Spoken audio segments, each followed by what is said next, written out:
Dia, meus amados.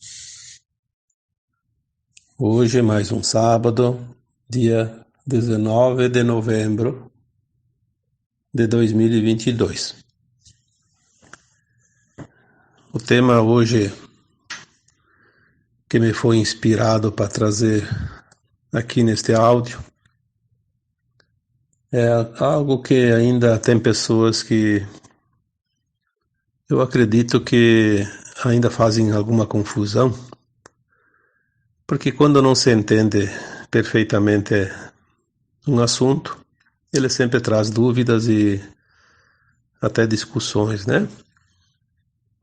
Hoje eu vou trazer um tema bem comum e bem próprio para o momento, porque há ainda aqueles que discutem a sua razão, embora eu sempre digo, e até escrevi um dia um texto, ou fiz um áudio, você sempre tem razão, né? E a verdade é que todos sempre têm razão, porque cada um compreende da sua forma, mesmo que os outros compreendam diferente. Até que a gente não entende, é possível, sim, querer discutir a sua razão, mesmo estando equivocado. É natural, nós temos uma consciência, temos uma mente, que ela às vezes toma um posicionamento. O espiritismo, mesmo que alguém diga que é a religião espírita, não é religião, é considerado uma filosofia, é um conceito, um algo a mais para entender certas coisas. As religiões ditas religiões não falam do espiritismo. Aliás, a maioria não fala nem do espírito, né? Falam vagamente alguma coisa da alma, mas é mais para omitir do que para informar. Então hoje nós vamos falar de espiritismo, religiões e crenças. Poderia ser esse o título, né? Espiritismo, religiões e crenças. Uma coisa bem interessante é que as religiões surgiram depois da vinda do Cristo. Por que será? Por que antes do Cristo não tinha religiões? Existia sim a igreja, né?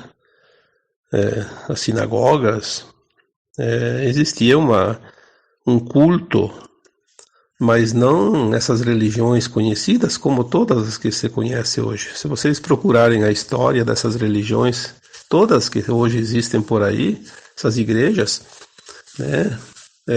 Todas são após a vinda do Jesus Cristo para a Terra.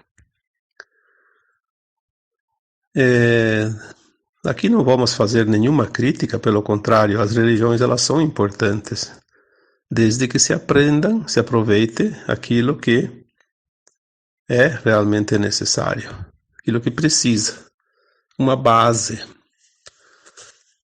Porque religiosidade não é religião, assim como espiritualidade não é espiritismo. A prática e o conhecimento e o entendimento são coisas diferentes. Algumas informações que nós recebemos nos últimos tempos, elas querem nos dizer até que há, de fato, um interesse das religiões em manter a consciência das pessoas presa, para que ela não expanda, porque nós estamos num tempo de mudanças planetárias muito importantes. O próprio Cristo veio aqui para dizer isso. Então, se o Cristo veio aqui anunciar a boa nova, a libertação da humanidade do jugo, não somente do comando dos trevosos, dos arcontes, mas também da consciência presa ao véu do esquecimento. A grande mensagem que o Cristo Jesus deixou foi, sem sombra de dúvida, que um final de um ciclo estava se aproximando e que uma nova terra viria. Em todas as suas parábolas, em suas mensagens, ele cita, né, algo neste sentido. E as religiões, elas se formaram depois, criaram-se depois, justamente para impedir que as pessoas fizessem esse avanço. Porque quanto mais tempo a consciência fica presa aos velhos dogmas, às velhas crenças, mais se atrasa um pouco a libertação da humanidade. E aqueles que prenderam a humanidade de todas as formas, inclusive pela ignorância, eles não querem que as consciências se libertem. Quantas vezes já foi dito isso? Uma consciência expandida nunca mais será presa de algo, de alguém que queira controlá-la. O conhecimento é que faz com que se apresse a liberdade da consciência e a expansão da consciência.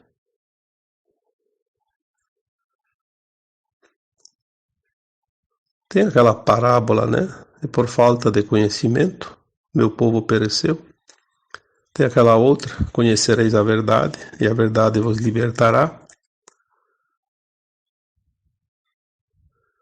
Então, quando a gente vê certas parábolas, certas citações, elas não precisam ser dentro de um beabá de fácil entendimento, porque cada um vai entender da sua maneira, no seu tempo. As religiões são responsáveis pelas crenças de hoje. Passaram 2000 anos e a humanidade, após 100 gerações, porque uma geração se dá em média a cada 20 anos. Obviamente não vamos confundir aqui geração com encarnação, né? Em 2000 anos a média de reencarnações é 20, uma a cada 100 anos, mas gerações se dá a cada 20 anos, numa média. Né? Agora até está espichando um pouco mais, porque as pessoas têm filhos geralmente após os 30 anos, mas até a última geração, até a geração dos nossos pais, era uma média a cada 20 anos, então não vai mudar nada em 2000 anos, né? 100 gerações. As crenças ficaram praticamente sacramentadas, né? Aquilo que se acredita foi aquilo que nos disseram. Porque nos disseram que a humanidade começou com Adão e Eva e tiveram 2 filhos homens, Caim e Abel. Caim matou Abel, aí sobrou Adão e Eva e Caim. Tá, aí termina o assunto. Obviamente que se você tem um pouco de raciocínio, vai entender que isso não é uma verdade. Pode ser uma metáfora, mas nem como metáfora porque não tem lógica. Como surgem as coisas? Nós já cansamos de colocar aqui que tudo vem da fonte. A fonte é luz. A luz cria. A luz é energia. A luz, ela é formada os pranas são oriundos da luz, né? Tudo é da luz. A luz cria sempre, de acordo com a sua intensidade. As coisas se formam. Numa nova espécie de planta, de animal, um novo tipo de gás, uma nova composição entre os gases. A gente sabe que os gases, tipo a tabela periódica que a gente estudou na escola, Como se formaram os gases? A água, por exemplo. Como se formou a água? Existem os elementos, os elementais, naturais, que a luz produz em cada ambiente sólido, cada mundo, cada planeta, cada estrela. Essa luz ela vem da fonte, passa pela luz do Sol central do multiverso, dos universos, das galáxias, e depois os sóis também, né, de sistemas estelares, e chega nos planetas. A luz é sempre a mesma. Ela vem sendo transmitida, retransmitida, como se fossem espelhamentos, né? E ela traz a energia. Então a água surgiu de dois elementos, hidrogênio e oxigênio, que são gases. É bem interessante, né? Não precisa estudar muito química para entender que H2O são duas moléculas de hidrogênio e uma de oxigênio. Se juntam, 3 moléculas, 2 de hidrogênio, uma de oxigênio, formam água potável, líquida. Agora, se você misturar 2 moléculas de hidrogênio e 2 de oxigênio, vai dar a água oxigenada. A diferença é mínima, uma molécula, mas o resultado é muito diferente, né? Experimenta tomar água oxigenada ou no lugar de água potável, você vai ver a diferença que existe. E apenas uma molécula, né? Então tudo é luz. A luz ela vai transformando, né? Quando Lavoisier disse aquela lei máxima dele, né? Nada se cria, nada se perde, tudo se transforma. Também é uma forma de entendimento. Tudo se modifica dentro daquilo que já existe. Você pega lá 10 ingredientes para fazer um bolo. Se você mudar a composição de cada ingrediente a mais ou a menos, para mais ou para menos em cada receita, você vai ter bolos diferentes, com os mesmos ingredientes. Então as crenças nossas, elas são de acordo com aquilo que nós vemos com os olhos, entendemos com a consciência, com a mente também. Mas muitas vezes nós acreditamos naquilo que os outros nos dizem. Por quê? Porque nós nos achamos pequenos demais para admitir que temos o conhecimento dentro de nós. Quantas vezes eu já disse, nós somos um mini universo. Tudo que está no universo está dentro de nós, pois a fonte é a mesma, é a luz. E as religiões vieram para segurar um pouco essa expansão de consciência, que ela é natural dentro da evolução dos mundos. Nada é parado no universo, tudo é movimento. Quando a gente fala, tudo é movimento em espiral, porque é isso que funciona, um movimento em espiral. As galáxias têm o formato de uma nuvem vista do alto quando tem um ciclone, um furacão. Exatamente o mesmo formato, o mesmo movimento, porque é movimento. Os ventos, se fosse possível ver os ventos em forma de imagem, nós vamos ver que eles também têm o mesmo formato, eles giram. As águas do oceano, as correntes marítimas também fazem movimentos circulares. Se você vai na beira de um rio, você vai ver o rio descendo, sempre ele vai, claro, em direção ao mar. Em alguns momentos ele forma pequenos funis, né? Vórtices, vai girando. E não precisa nem ir na beira do rio, enche o tanque de água e depois tira a tampinha e solta a água. Vai ver como a água gira para sair do tanque. Movimento em espiral. Assim são nossos chakras.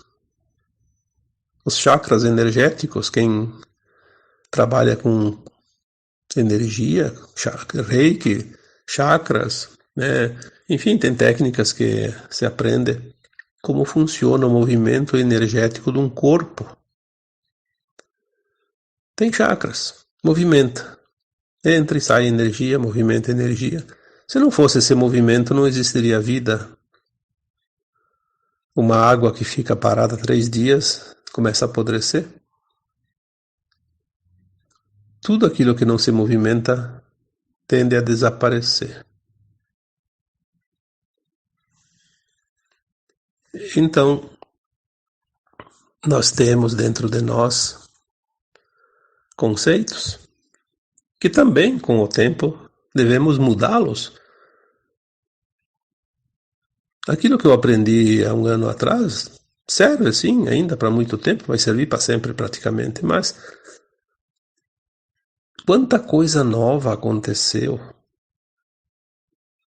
É preciso agregar.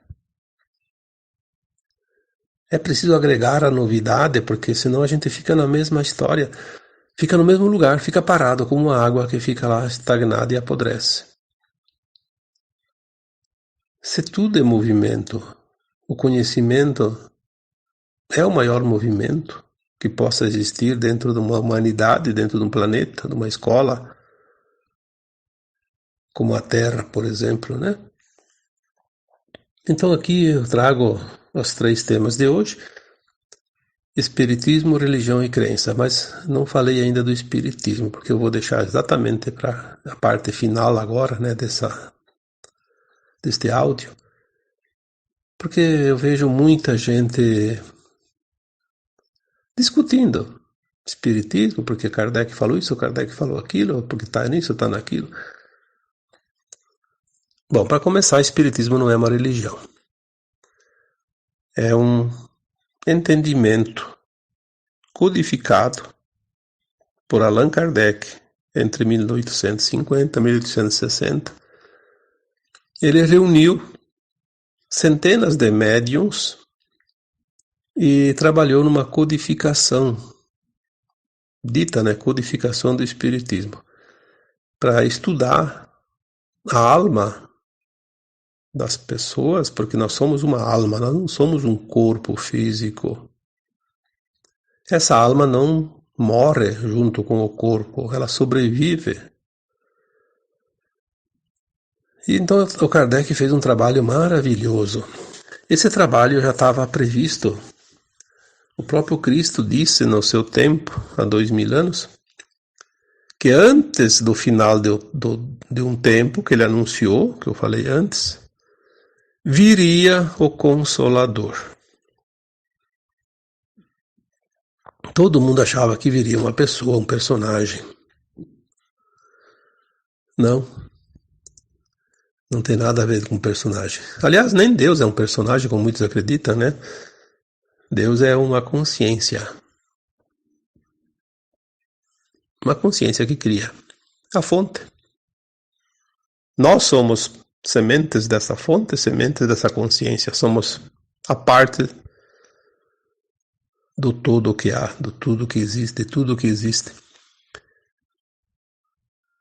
Então, quando Cristo disse que viria o Consolador, ele estava falando exatamente do Espiritismo.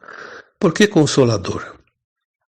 Porque quando se entende o Espiritismo, nós vamos entender que a vida é continuada. Nós não morremos, nós só mudamos de dimensão para poder avaliar o nosso aprendizado, já que na condição de encarnado nós somos acometidos pelo véu do esquecimento e não lembramos quem somos, para que estamos aqui, o que viemos fazer aqui, para onde vamos, qual é a finalidade de estar encarnado. Então é preciso desencarnar. Então o Espiritismo ele trabalhou o quê? A terceira dimensão e a quarta dimensão. A terceira dimensão, o mundo da carne, a quarta dimensão, o mundo da alma, da não matéria, do éter, né? Do plano astral da Terra, seja lá o nome que quer, tudo é a mesma coisa. Ele consolou a nossa consciência de encarnado quando ele diz que realmente não há morte. Ele trouxe o consolo porque nós começamos a entender que não somos um simples mortal, que nada termina com a morte do corpo. E o que acontece nesta roda, que chamaram de roda de Sansara, a roda das reencarnações? Por que há a reencarnação? Obviamente porque há o desencarne. A alma vem, experimenta uma vida corpórea, faz o seu trabalho de aprendizado, não importa o que vai aprender, o que vai fazer, se vai agindo bem, se vai agindo mal. Aqui é dualidade, é um mundo de dualidade. A experiência tem que ser feita em todos os tipos de coisas que se possa imaginar. Senão a gente não aprende as lições dessa escola. Desencarna, vai para o plano astral. Sem o corpo ela lembra das vidas passadas, ela faz até um tempo de arrependimento, porque ela vê que em algum momento ela fez algo que ela não apreciou, né? Como consciência mais elevada, ela vê que fez coisas que não devia ter feito, mas isso faz parte do aprendizado. Aí depois ela começa a se preparar para fazer um novo plano encarnatório e volta para a Terra para fazer mais uma experiência. Aí volta e esquece tudo de novo. Quando a alma está lá no outro lado, ela sabe mais do que quando está na carne. Por isso ela precisa ir para lá. O Espiritismo trouxe essa informação e tudo que há de desdobramentos dentro desta roda de Sansara. Mas dentro dos espíritas, ditos espíritas, né? Porque se nós somos uma alma, nós somos parte do espírito, porque eu já falei sobre a mônada. Nós não somos somente esta alma que nós achamos, e hoje entendemos isso. Nós somos um átomo semente que se dividiu em superalmas e almas e fractais. Nós somos um fractal. E que depois, devagarinho, nós vamos subir, fazer a ascensão e vamos nos integrar às versões mais elevadas. Aí é o que a gente já explicou em outros temas, né? É preciso compreender bem a função nossa, como nós nos originamos e até onde nós íamos parar. E isso vai além do Espiritismo. O Espiritismo só trabalhou esta parte, a parte do fractal que encarna e desencarna, encarna, desencarna, a roda de Sansara. No máximo ele falou que a Terra, como dizia o Cristo, vai deixar de ser um mundo de provas e expiações para passar para o mundo de regeneração, que é a transição planetária, em outras palavras. Aí quando você fala em transição planetária, em fim de um tempo, tem alguns ditos espíritas que não concordam, porque Kardec não falou, porque... Ora bolas, porque ele não falou não significa que não há. Ele simplesmente não falou algo que ia além, porque se fosse falar isso naquela época, ninguém ia entender. Aliás, não entenderam nem o Espiritismo. Tanto que ele se terminou. Praticamente sumiu depois de um tempo e ressurgiu aqui no Brasil. Começou a ressurgir aqui com mais força e daqui se espalhou novamente para o mundo. Então não adianta ficar discutindo coisas. Cada um entende do seu jeito.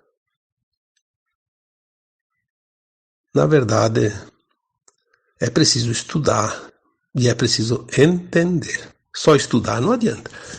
Aquela pessoa que vai uma vez por semana, 1 hora por semana, em reuniões no centro espírita, não sabe tudo. Tem que estudar muito. Tem que estudar mesmo.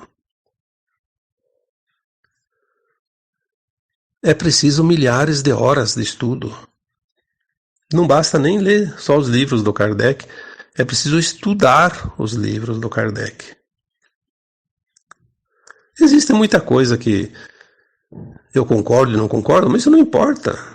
Eu não tenho que ficar aqui colocando, eu não concordo com isso, eu concordo com aquilo, concordo com fulano e discordo do ciclano. Isso é discussão tola. Eu tenho que entender e concordar de acordo com aquilo que eu entendo e compreendo. E tudo é evolução. certas informações que hoje eu recebo via canalizações, há um ano atrás, 6 meses atrás, se tivesse vindo, eu não entenderia. Olha que coisa impressionante isso. Então aquilo que eu entendi há 10 anos atrás, hoje está muito mudado. E não está errado, nem o que estava há 10 anos, nem o que está hoje. É simplesmente o avanço do entendimento da nossa consciência. Nós vamos entendendo de acordo com aquilo que nós compreendemos. Quantas vezes nós falamos aqui que para se curar algo dentro de nós, o caminho mais curto é compreender para aceitar.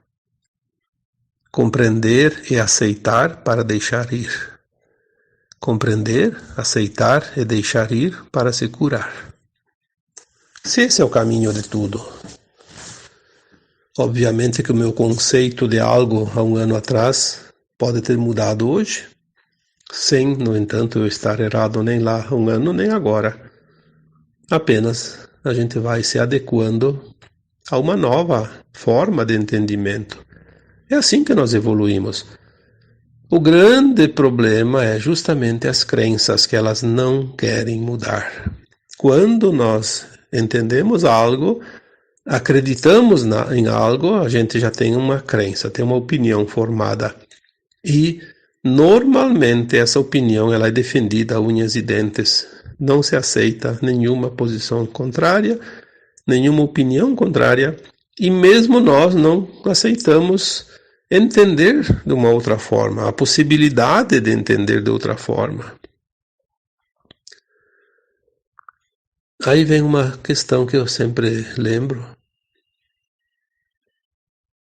Quem aprende mais? Aquele que se permite saber mais. Aquele que se permite mudar. Se você se permite mudar, você tem grande chance de aprender mais rapidamente. Agora, se você não permite a mudança, você não aprende, você vai ficar naquilo que já está. Mas sem sombra de dúvida, eu sempre coloco uma informação que eu recebi num atendimento que eu fiz lá em 2015, 2016, eu não lembro bem o ano. Num atendimento veio um ser de luz. Provavelmente era a Mãe Maria, porque é um ser tão amoroso. Tem que ser da egrégora de Mãe Maria, né? Dizendo uma palavra de alento para a pessoa que estava sendo atendida. A mensagem foi essa. A maioria das dores da humanidade de hoje, e já fazem 6, 7 anos, é a resistência. Muitos acham que tem karma, que tem... porque é lei de causa e efeito, porque é isso e aquilo. Sim, tem isso, sim, sempre teve e continua. Mas a maioria das dores é a resistência. Resistência em mudar, em aceitar, em entender, em querer. Querer fazer diferente, em admitir que há coisas diferentes. A teimosia. Tenta ensinar alguém que é teimoso.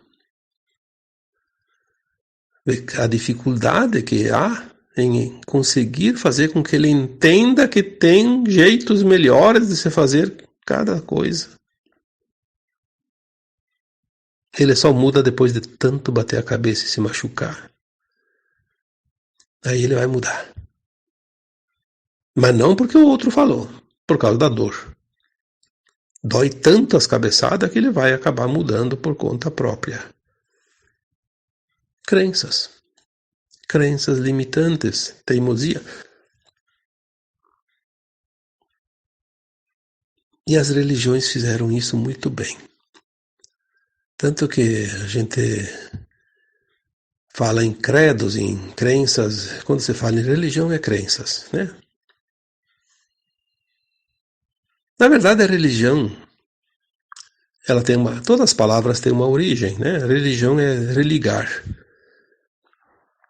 Religar. Mas religar o que se nunca fomos desligados? Porque ela diz que ela está religando o ser ao seu divino. Nós nunca fomos desligados. Nós temos a sensação de estar desligado por causa do véu do esquecimento. Mas nós nunca fomos desligados. Então não há nada para religar. Há sim uma maneira de compreender e entender. Aí é diferente. Aí ela não se transforma em crença. Ela se transforma num estudo, num aprimoramento, num aprendizado, num entendimento, na compreensão e na solução.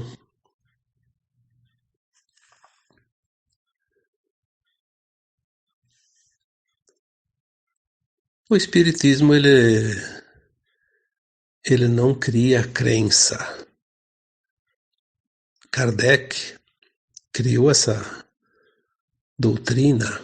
Na verdade, ele não criou, ele codificou. Kardec não criou nada, né?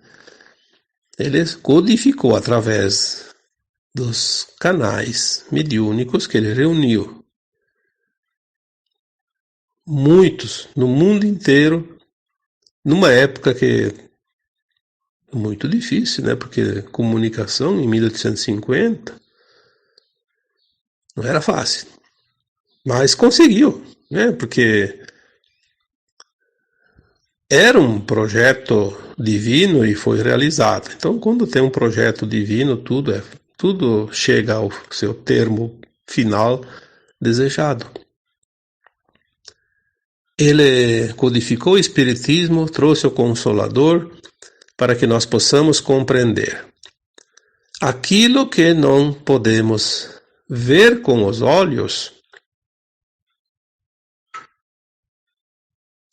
Eu diria que mais adiante o Espiritismo não vai servir mais para nada, mas serviu muito até aqui e vai servir mais um pouquinho. Por quê? Porque nós vamos para a quinta dimensão. Lá não vai ter a roda de Sansara, não vai ter nascimentos e mortes como aqui. Então, o que o Kardec codificou terá cumprido a sua missão. E ponto final. Então, não admitir dentro de um centro espírita, dentro daquele que se diz espírita, embora o termo muitas vezes é dito espiritualista, mas que seja lá o termo que for, o seguidor da doutrina do Kardec, do Espiritismo, precisa entender que a escola ampliou seu vasto conhecimento e as oportunidades de ensinamento. Após a transição planetária, quando a Terra se transformar num mundo de regeneração, não mais de provas e expiações, o jardim de infância do Espiritismo ficou para trás. Porque se o Espiritismo fala da roda de Sansara, num mundo de provas e expiações, e tudo isso vai deixar de existir, obviamente, isso vai ficar também no conhecimento e na lembrança, nas memórias, nos registros de cada alma daquilo que foi. E é assim que os mundos evoluem, tudo evolui. Como diz o Lavoisier, mais uma vez, eu vou dizer aqui, nada se cria, nada se perde, tudo se transforma. Não admitir as mudanças, não admitir as transformações, é realmente fincar o pé e ficar parado como uma estaca. Não sai do lugar. Então agora eu vos deixo com um grande abraço de luz em cada um de vocês. Namastê.